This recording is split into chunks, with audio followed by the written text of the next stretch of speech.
मुख्यमंत्री योगी आदित्यनाथ अपने विश्व में सामने आए कोरोना वॉरियर्स में से नए स्वरूप को लेकर पूरी सावधानी और सतर्कता बरतने के लिए निर्देश दिए हैं। मुख्यमंत्री ने कहा कि जिन देशों में वायरस का नया स्वरूप सामने आया है, ऐसे देशों से पिछले 15 दिन में प्रदेश में आए लोगों के संपर्क में आए व्यक्तियों का पता लगाया जाए।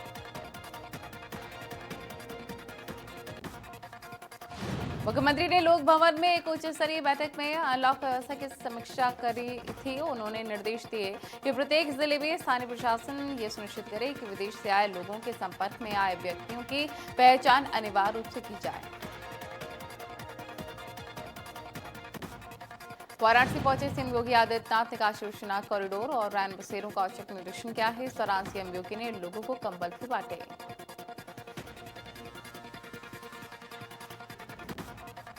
सीएम ने अधिकारियों को निर्देशित किया है कि टाउन हॉल में निर्माणाधीन पार्क और साथ ही पार्किंग स्थल के निर्माण कार्य युद्ध स्तर पर चलाए जाएं और सितंबर 2021 तक काम पूरा किया जाए।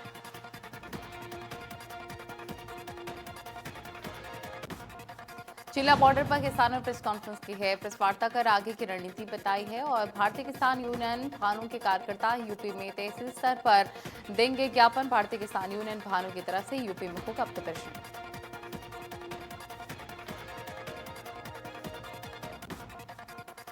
दिल्ली की तरफ से आने वाला नेशनल हाईवे 9 खुलवा दिया गया है। किसानों से बातचीत करके उन्हें यहां से दूसरी तरफ भेज दिया गया है। सुबह से किसान दिल्ली से आने वाले साइट पर बैठे हुए थे और फिलहाल किसान पहले की तरह नेशनल हाईवे 9 पर गाजियाबाद से दिल्ली जाने के लिए इस साइट पर बैठे थे।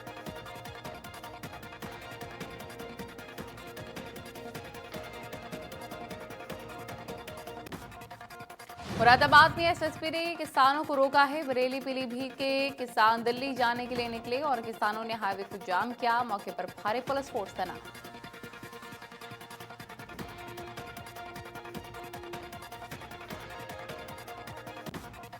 दिल्ली से सटी गाजियाबाद में अब गाजीपुर बॉर्डर जाम होने के साइड इफेक्ट देखने को मिले हैं। जिनका दूध का कारोबार है वो अब परेशान हो गए हैं। गाजीपुर बॉर्डर आवाजाही न होने के चलते उनका दूध अब खराब हो रहा है।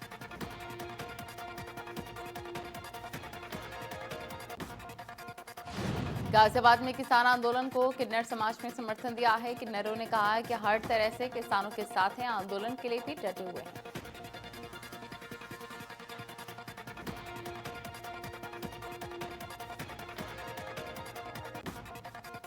श्री राम जन्मभूमि तीर्थ क्षेत्र ट्रस्ट के महासचिव चंपत राय ने कहा है कि राम मंदिर निर्माण को लेकर विश्व हिंदू परिषद देश भर में व्यापक जनसंपर्क अभियान शुरू करने जा रहा है। उन्होंने कहा है कि 15 जनवरी मकर संक्रांति के पर्व से 27 फरवरी संत रविदास जयंती सबसे बड़ा जनसंपर्क अभियान होगा।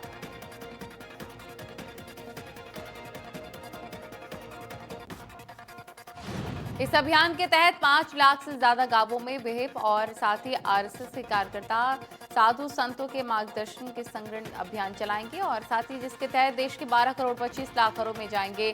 5 लाख से ज्यादा गांवों में पहुंचेंगे विहिप और संघीय कार्यकर्ता।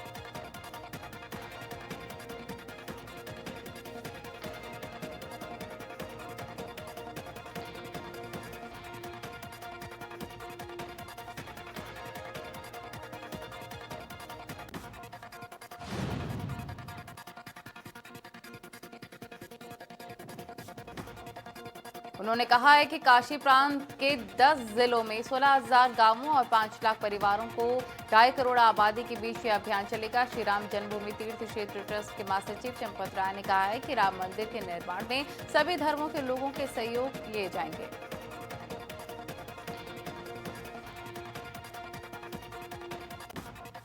इटावा के 2 दिवसीय दौरे पर पहुंचे कृषि मंत्री सूर्य प्रताप शाही ने पार्टी पदाधिकारियों से बैठक की है। इस दौरान उन्होंने लोगों की समस्याएं भी जानी।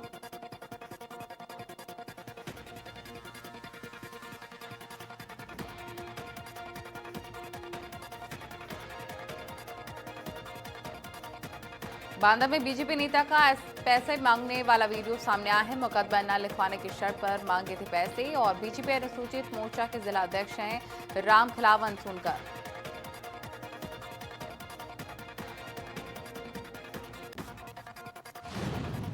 आगरा में ऊर्जा मंत्री श्रीकांत शर्मा ने की है दक्षिणांचल भवन में समीक्षा बैठक। कहा कि ग्राहक देवता है, उसको नहीं होने दी जाएगी कोई भी परेशानी। टोरेंट की शिकायतों को लेकर भी जाहिर किया नाराजगी।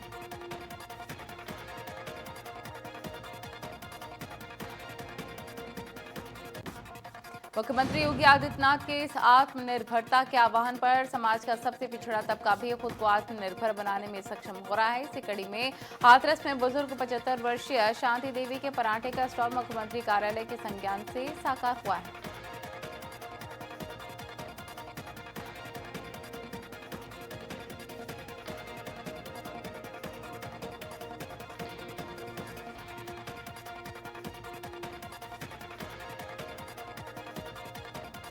हाथरस जिले के शांति देवी के लाचारी को यूपी मुख्यमंत्री ने त्वरित संज्ञान लेते हुए जिला प्रशासन को तत्काल यथासंभवतः सहायता करने के निर्देश दिए हैं, जिस पर डीएम हाथरस प्रवीण कुमार ने अम्मा शांति देवी को सरकारी योजना के अंतर्गत लाभ दिया।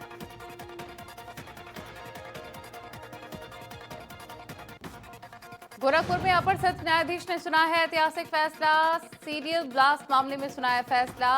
हकीकत हकीम तारिक कामती को आजीवन कारावास की सजा सुनाई गई है और साल 2007 में गोरखपुर में हुआ था 3 सीरियल ब्लास्ट में था लिप्त।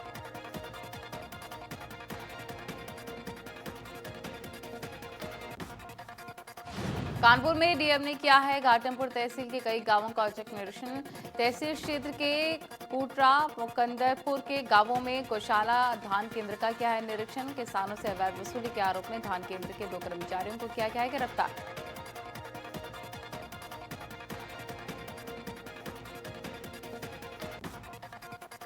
आजमगढ़ डीएम से मिलने जा रहे भीम आर्मी चीफ चंद्रशेखर रावण और साथ ही शहर कोतवाल के बीच हुई है झड़प।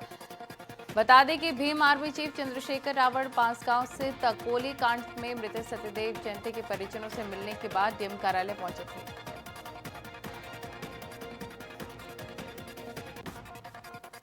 बलिया में बसपा के प्रदेश अध्यक्ष भीम राजपर ने खुले मंच से कोरोना से बचाव पर समाज को गुमराह किया है। उन्होंने अपने बेतुके बयान से बताया जा रहा है कि ताड़ी पीने की सलाह दी है। कहा कि ताड़ी पीने से नहीं होगा कोरोना।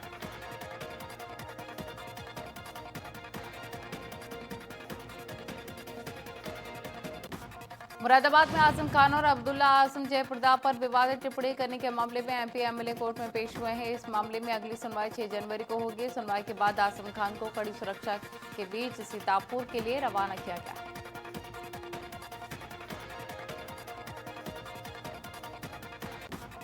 वाराणसी के नेपाली मंदिर में खतरा। काशी विश्वनाथ कॉरिडोर निर्माण के दौरान मंदिर में दरार। मंदिर से सटे विधवा आश्रम में भी दरार देखने को मिली। मंदिर के केयरटेकर ने नेपाल सरकार से पुरातत्व विभाग को लिखा है पत्र।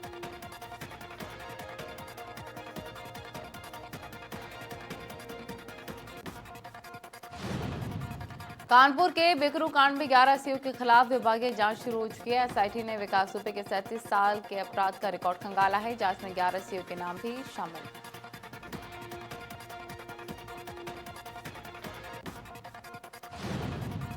पूरे मामले की जांच एसपी पश्चिम को दी गई है और कुछ सीओ रिटायर भी हो चुके हैं और कुछ प्रमोशन पा चुके हैं। जल्द ही नोटिस भेजकर सभी को बयान के लिए बुलाया जा सकता है।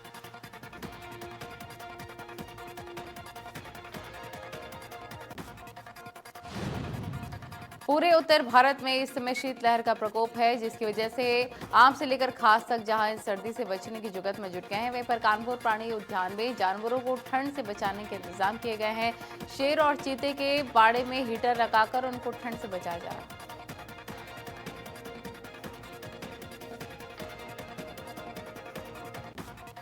गाजियाबाद पुलिस ने फर्जी आधार कार्ड बनाने वाले गैंग का खुलासा किया है। मामले में कोतवाली पुलिस और साइबर सेल ने मिलकर चाचा भतीजे की जोड़ी को गिरफ्तार किया है। दोनों आरोपियों से भारी मात्रा में फर्जी आधार बनाने और साथ ही उपकरण भी कई बरामद हो चुके हैं।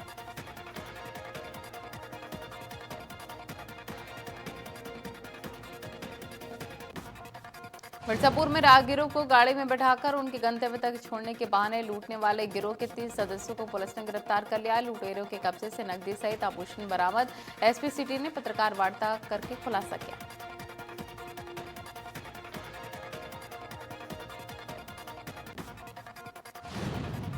बता दें आपको, बहराइच में छात्रा पर एसिड अटैक करने वाला आरोपी गिरफ्तार हो चुका है। एक तरफा प्यार में चक्कर में छात्रा पर फेंका था केमिकल। और बता दें कि बाबा नाम का आरोपी पुलिस की गिरफ्त में आ चुका है। कोचिंग से लौट रही 12वीं की छात्रा पर किया था एसिड अटैक।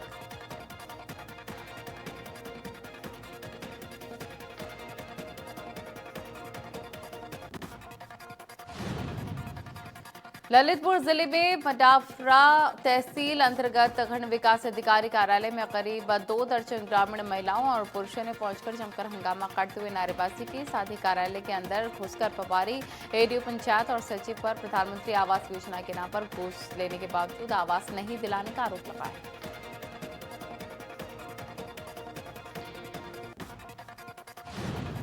गाजीपुर में करीब 1 साल से फरार चल रही फर्जी सहायक अध्यापिका गिरफ्तार हो चुकी है और हसराजपुर चौकी के पुलिस ने फर्जी शिक्षिका रिंकू सिंह को गिरफ्तार किया है। फर्जी प्रमाण पत्र के सारे टीला प्राथमिक विद्यालय में रिंकू सिंह तैनात थी। प्रमाण पत्रों के सत्यापन में फर्जी पाए जाने पर यह पूरा मामला दर्ज हुआ।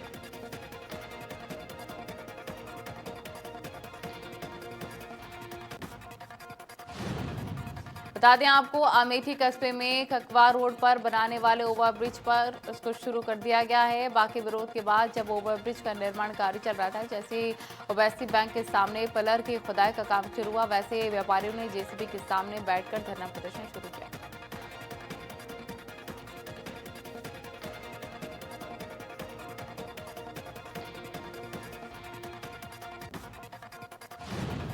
आपको बता दें, धरने पर बैठे व्यापारियों ने ठेकेदार समेत अधिकारियों पर भी गंभीर आरोप लगाए। उन्होंने आरोप लगाया कि काम हो रहा है वहीं पूरी तरीके से मानक के विपरीत है। व्यापारियों ने अधिकारियों पर आरोप लगाते हुए कहा कि कुछ और जाता है और काम कुछ और हो जाता है।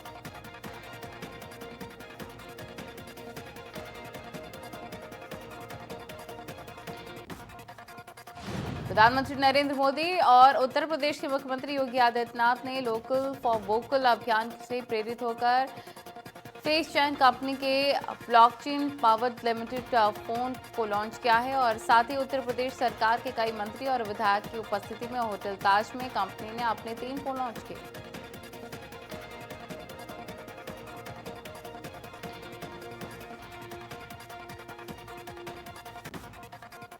कानपुर में पुलिस ने 4 शूटर चोरों को गिरफ्तार कर लिया है। पुलिस ने आरोपी से चोरी का माल भी बरामद कर लिया। साथ ही चोरों ने बर्रा गोविंद नगर और कदवई नगर में चोरी की वारदात को अंजाम दिया।